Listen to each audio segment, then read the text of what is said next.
मजा आ गया, लेकिन इस कोन के ऊपर स्ट्रॉबेरी तो है ही नहीं। हाँ बेटा, मैंने बोला था लगाने को, बट वो फ्रेश स्ट्रॉबेरी थी नहीं उनके पास। लेकिन ये पूरी आइसक्रीम स्ट्रॉबेरी फ्लेवर की ही तो है। नहीं, मुझे असली स्ट्रॉबेरी भी खानी थी। मैंने आपको बोला था पहले ही। क्या पापा, आप मेरे लिए इतना भी नहीं कर सकते? ओफो, सच में कोई फायदा नहीं आपके इतना अमीर होने का। मेरी बच्ची की इतनी सी ख्वाहिश पूरी नहीं कर सके आप। पर माया, मैं रहने दीजिए, आप तो बस अपनी उस भतीजी के बारे में ही सोचिए। अपनी बेटी को कैसे खुश करना है ये मैं ही देख लूंगी। Minki, you don't worry baby, मम्मा आपके लिए शाम को स्ट्रॉबेरीज का पूरा पैक लेकर आएंगी, ओके?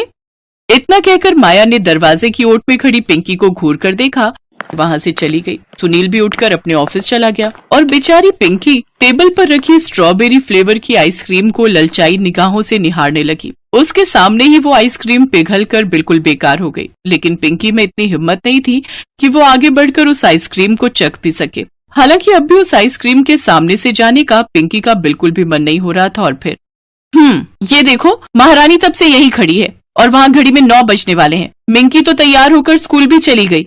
वो चाची, अब मैं पूछ रही थी कि अब क्या करना है। सच में कुछ नहीं सिखाया इसके माँ बाप ने, एक एक काम बोलना पड़ता है। अपनी आंखों से कुछ नहीं दिखता क्या तुझे? और वहाँ किचन में सिंक बर्तनों से भरा पड़ा है, कृपा करके उन्हें धो लीजिए महारानी जी।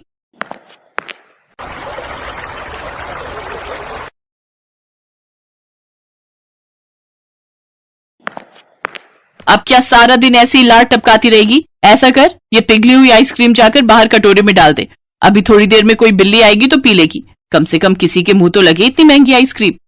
ये कहकर माया मुस्कुराई और वहां से चली गई। दरअसल माया अच्छे से जानती थी कि उसकी बेटी मिंकी की तरह ही पिंकी को भी स्ट्रॉबेरीज कितनी ज्यादा पसंद है, लेकिन उसे तो पिंकी को तरसाने और परेशान करने में ही मजा आता था।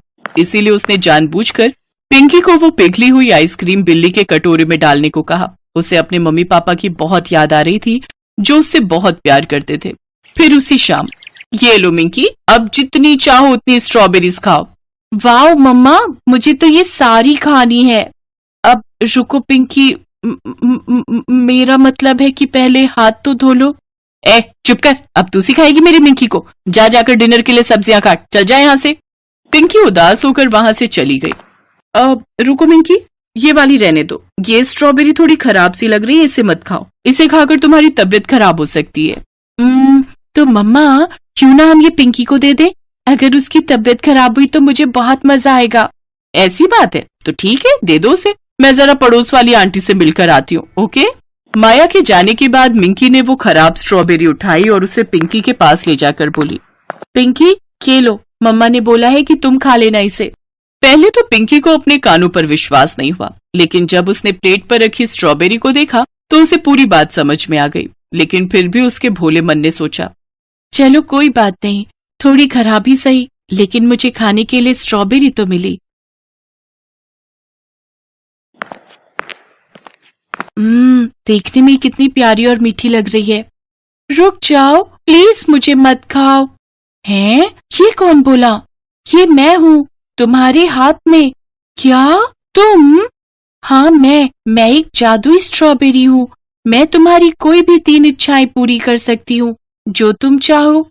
क्या सच में? लेकिन तुम तो जादुई हो, पर अब बूढ़ी हो गई हूँ। कुछ ही दिनों में पूरी तरह गलकर खत्म हो जाऊंगी।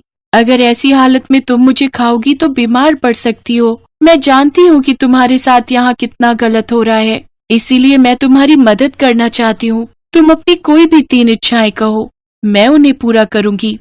अगर ऐसी बात है तो सबसे पहले तो तुम मुझे एक ऐसी आइसक्रीम दो जो कभी ना पिघले और कभी खत्म ना हो, और हाँ, वो स्ट्रॉबेरी फ्लेवर की होनी चाहिए। और तुरंत एक जादुई आइसक्रीम पिंकी के हाथों में आ गई, जिसे पिंकी जितना खा रही थी वो उतनी ही बढ़ती जा रही थी और पिघल भी नहीं रही थी। फिर क्या था, पिंकी ने जी भरकर वो आइसक्रीम खाई और जब उसका मन भर गया तब अब बस मेरा पेट भर गया, बाद में खाऊंगी अब। और तुम्हारी दूसरी इच्छा? मुझे पता है तुम मेरे मम्मी पापा को तो वापस नहीं ला पाओगी, लेकिन क्या तुम मुझे यहाँ से बहुत दूर एक छोटा सा घर दे सकती हो जहाँ मैं खुश रह सकूं? ठीक है, जैसा तुम चाहो, लेकिन तुम उस घर में अकेली खुश कैसे रहोगी? मैं वहाँ अकेली नहीं रहूंगी, तुम वो सब छोड़ो और मुझे वो घर दे दो जल्दी। और अगले ही पल पिंकी और जादुई स्ट्रॉबेरी एक छोटे से लेकिन बड़े ही प्यारे घर के सामने खड़े थे, जो अब से पिंकी का था।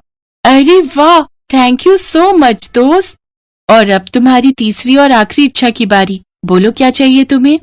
मैं तुम्हें चाहती हूँ दोस्त, मैं तुम्हें यहीं अपने घर के बाहर जमीन में दबा दूंगी। मैं चाहती हूँ कि तुम फिर से उगो, तुम्हारा भी परिवार हो और तुम हमेशा मेरे साथ रहो, मेरी दोस्त बनकर।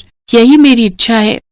फिर ठीक वैसा ही हुआ जैसा पिंकी चाहती थी। उसने जादुई स्ट्रॉबेरी को जमीन में बो दिया।